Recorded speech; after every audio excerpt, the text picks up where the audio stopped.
In today's fast-moving world, it's easy to feel overwhelmed, anxious, and restless.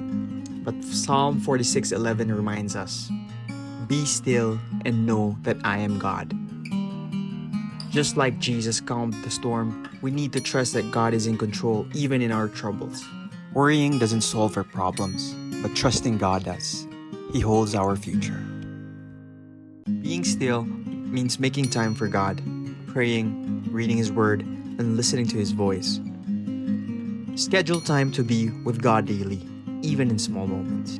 Sometimes we carry burdens we were never meant to bear. Surrender your fears to God, and He wants to carry them for you.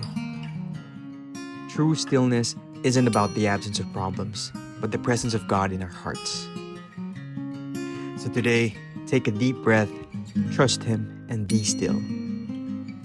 If this video encouraged you, share it with someone who needs it today. And don't forget, God loves you, so be still and know.